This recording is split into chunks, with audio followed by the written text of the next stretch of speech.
Hello दोस्तों, एक बार फिर से आप सभी का बहुत बहुत स्वागत है हमारे यूट्यूब चैनल पर। दोस्तों, आज के इस वीडियो में हम लेकर आ गए हैं पार्ट 11। अभी तक हमने पर्यावरण अध्ययन इन्वायरमेंटल स्टडीज़ पर टोटल 10 पार्ट अपलोड कर चुके हैं।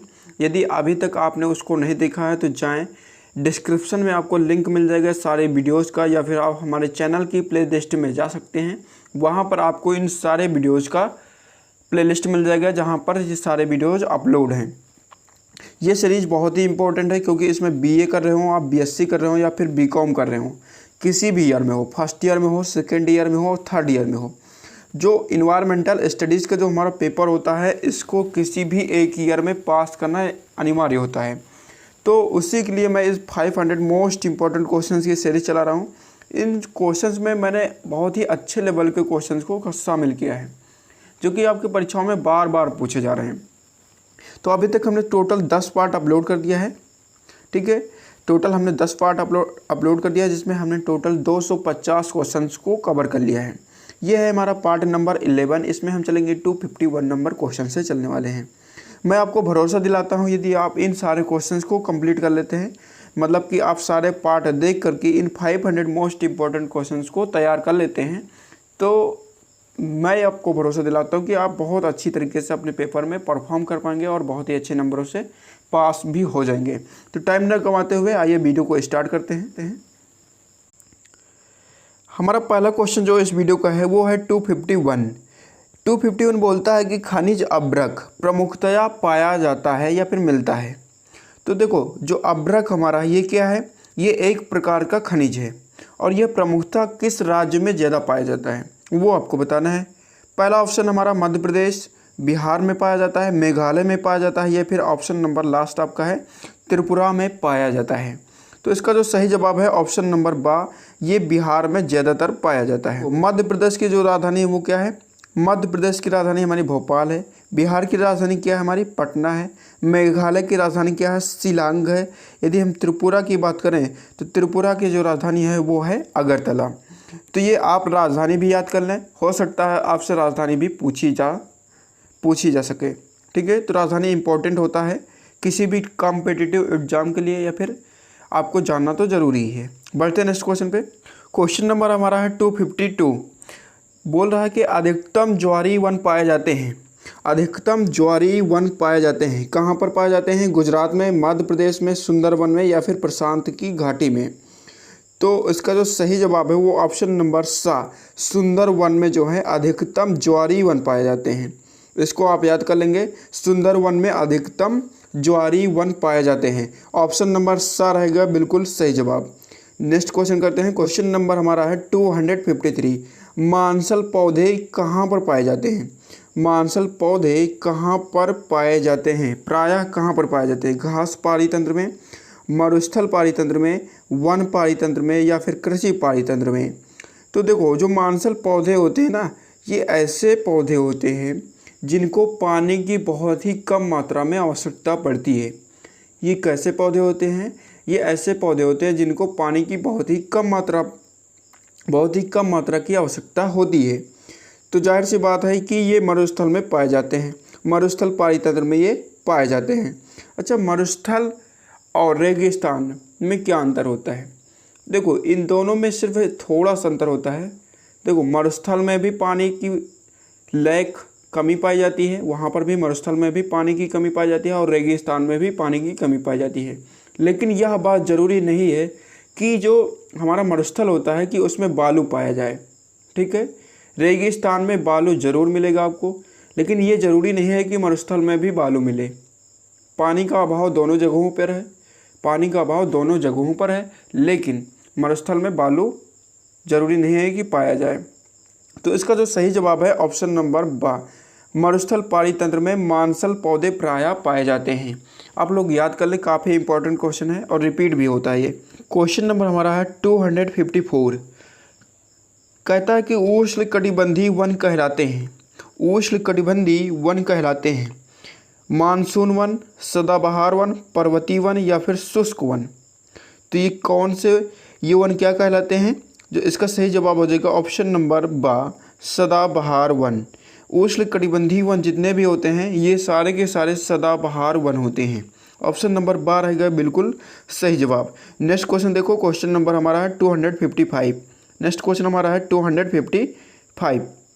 ये बोल रहा है सुंदर फूलों की बहुतायत मिलती है। ठीक है, सुंदर फूलों की बहुतायत मिलती है, कहाँ पर मिलती है? गंगा मैदान में, हिमालय गिरिपथ में, उष्णकटिबंधीय वर्षा वन में, या फिर प्रायद्वीपीय उप प्रदेश में। सही जवाब है ऑप्शन नंबर 12, हिमालय गिरिपथ में मिलती। कहाँ पर मिलती हैं? हिमालय गिरिपथ में मिलती हैं। तो हिमालय की चोटियों में बहुत सारी औषधियाँ भी मिलती हैं। नंबर 12 है गया बिल्कुल सही जवाब। आई होप कि आपको ये क्वेश्चन समझ में आ गया होगा। बढ़ते हैं नेक्स्ट क्वेश्चन पे।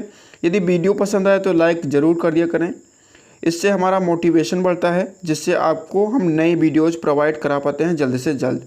तो वीडियो पसंद आए तो लाइक करें, अपने दोस्तों के साथ शेयर करें, और इस सीरीज़ को पूरा पढ़ना चाहते हैं तो चैनल को सब्सक्राइब ज़रूर कर लें और बेल आइकन को भी दबा लें, ताकि मैं कोई भी पार्ट अपलोड करूं तो उसका नोटिफिकेशन आपको मिल जाए। हमारा नेक्स्ट क्वेश्चन है, क्वेश्चन नंबर हमारा है 256। सर्वाधिक उपयोग किया जाने वाला वन है। सर्वाधिक उपयोग किया जाने वाला वन है कौन सा है? पर्णपाती वन है, सदाबहार वन है, शंकुधारी वन है, या फिर उष्णकटिबंधीय वन है। सही जवाब इसका ऑप्शन नंबर आ, पर्णपाती वन। ऑप्शन नंबर आ, पर्णपाती वन। तो देखो पर्णपाती वन का मतलब क्या है भाई, इसको भी समझ लिया जाए थोड़ा सा। देखो पर्णपाती वन ऐसे पेड़ों के वन होते हैं, पर्णपाती वन ऐसे पेड़ों के वन होते हैं जिनमें जो उनकी पत्तियां होती हैं, पेड़ों की जो पत्तियां होती हैं, वो एक निश्चित समयांतराल में अपनी पत्तियों को खो देते हैं। मतलब उनकी पत्तियां जो हैं वो झड़ जाती हैं, उनकी पत्तियां झड़ जाती हैं, जिन्हें हम पतझड़ भी बोलते हैं। पतझड़ का समय आता है तो उनकी सारी पत्तियां झड़ जाती हैं और पुनः उन पर नए पत्ते आते हैं। तो पर्णपाती वन ऐसे वनों को कहा जाता है। आई होप कि आपको पर्णपाती वन समझ में आ गया होगा। तो सर्वाधिक उपयोग किए जाने वाला वन कौन सा है? पर्णपाती वन। ऑप्शन नंबर आ बिल्कुल सही जवाब है। क्वेश्चन नंबर हमारा है 257। कोणधारी वन मिलते हैं, कहाँ पर मिलते हैं? पठारी क्षेत्रों में, मैदानों में, समुद्र तटीय क्षेत्रों में, पर्वतीय क्षेत्रों में। तो इसका जो सही जवाब है ऑप्शन नंबर द, पर्वतीय क्षेत्रों में। ठीक है, जो हमारा पर्वतीय क्षेत्र होते हैं यहाँ पर कोणधारी वन मिलते हैं। कैसे वन मिलते हैं? कोणधारी वन मिलते हैं पर्वतीय क्षेत्रों में। नेक्स्ट क्वेश्चन हमारा है क्वेश्चन नंबर 258। धार्मिक तथा पर्यावरण की दृष्टि से सबसे अधिक महत्व वाला वृक्ष है। तो यहाँ पर थोड़ा सा ध्यान देना, धार्मिक, ये धार्मिक भी बोल रहा है, तथा पर्यावरण की दृष्टि से सबसे महत्व वाला वृक्ष कौन सा है? ऑप्शन नंबर ए है बाबूल, ऑप्शन नंबर बा है नीम, सा शीशम, या फिर ऑप्शन नंबर द पीपल। इसका जो सही जवाब है option number the people. People जो हमारा है ये धार्मिक दृष्टि से भी बहुत ही महत्वपूर्ण है, क्योंकि इसकी हम पूजा करते हैं, हिंदू धर्म में इसकी पूजा की जाती है।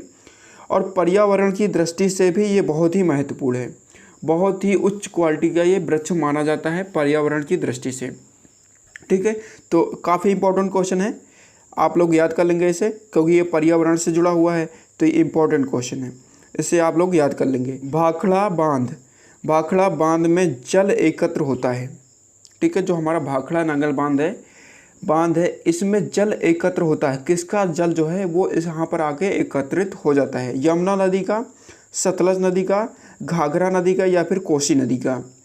तो सही जवाब इसका है ऑप्शन नंबर बा, सतलज नदी का।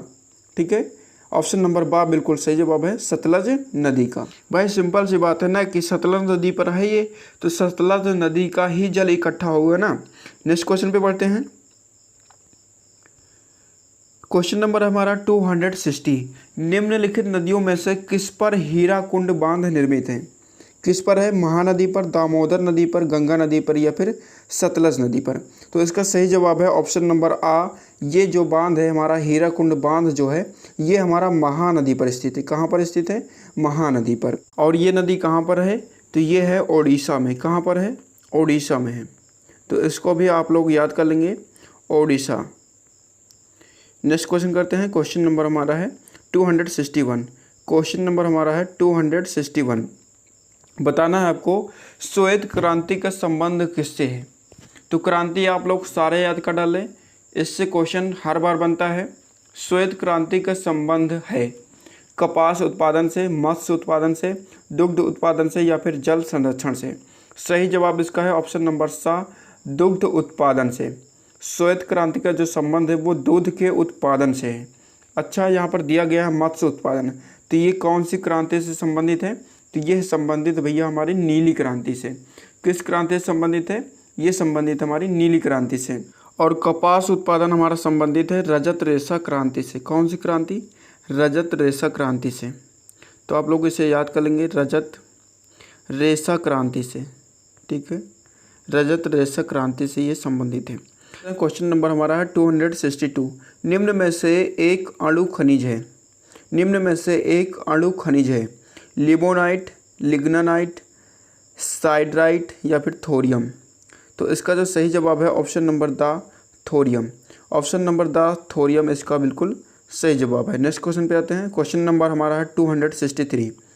263 बोलता है उष्ण शुष्क पर्णपाती वृक्ष हैं, उष्ण शुष्क पर्णपाती वृक्ष हैं, ओक, देवदार, साल या फिर बर्च। तो सही ऑप्शन है ऑप्शन नंबर सा, साल जो होता है, ये जो वृक्ष है ये उष्ण शुष्क पर्णपाती वृक्ष है।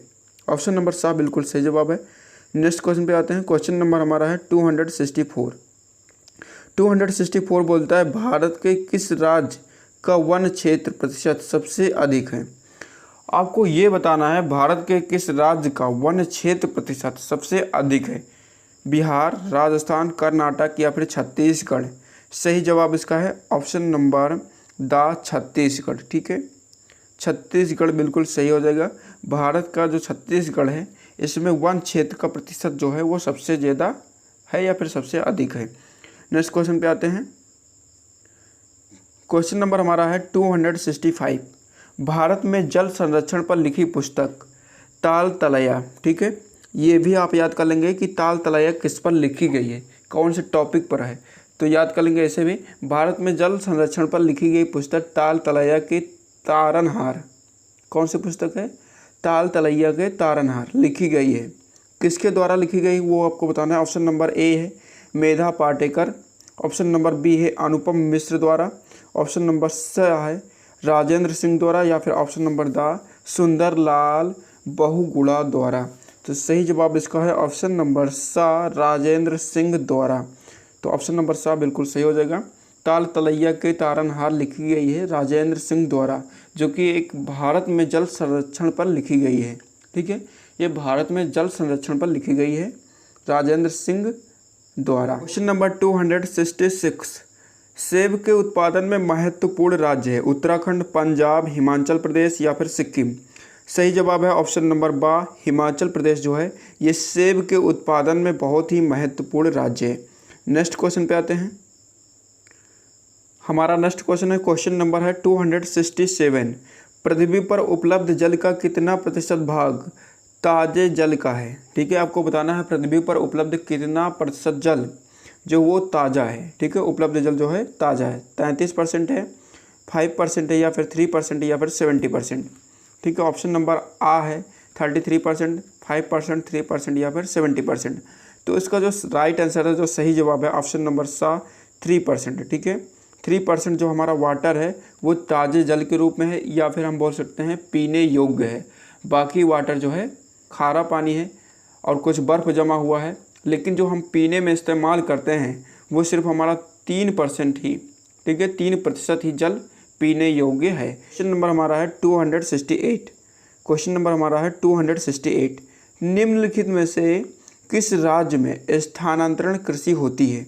बिहार में होती है, केरल में होती है, मिजोरम में होती है या फिर पंजाब में होती है। तो इसका जो सही जवाब है ऑप्शन नंबर सा, मिजोरम में पाई जाती है इस प्रकार की खेती। ठीक है, जो स्थानांतरण खेती है ये पाई जाती है मिजोरम में। नेक्स्ट देखो, क्वेश्चन नंबर हमारा है 269। क्वेश्चन नंबर हमारा है 269। कौन सा एक राज्य ज्वारीय ऊर्जा के विकास के लिए उपयुक्त है? कौन सा एक राज्य ज्वारीय ऊर्जा के विकास के लिए उपयुक्त है? गुजरात, राजस्थान, मध्य प्रदेश या फिर बिहार। सही जवाब इसका ऑप्शन नंबर आ, गुजरात। ठीक है, ऑप्शन नंबर आ बिल्कुल सही जवाब है। नेक्स्ट क्वेश्चन पे आता है। नंबर हमारा है 270। पृथ्वी का सबसे लंबा वृक्ष है रेडवुड, यूकेलिप्टस या फिर देवदार या फिर महोगनी। सही जवाब आपका ऑप्शन नंबर आ रेडवुड। ये पृथ्वी का सबसे लंबा वृक्ष है जिसको आप सुकोया भी बोलते हैं। यदि मिल जाए कहीं पर सुकोया तो वो भी आपका ऑप्शन सही हो जाएगा। तो रेडवुड जो है उसको ही बोलते हैं सुकोया। ठीक है, तो ऑप्शन नंबर आ बिल्कुल सही जवाब हो जाएगा। हमारा नेक्स्ट क्वेश्चन है, क्वेश्चन नंबर है 271। भारत में मिलने वाला प्रमुख परमाणु खनिज है यूरेनियम, थोरियम, कार्नोटाइट या फिर लिथियम।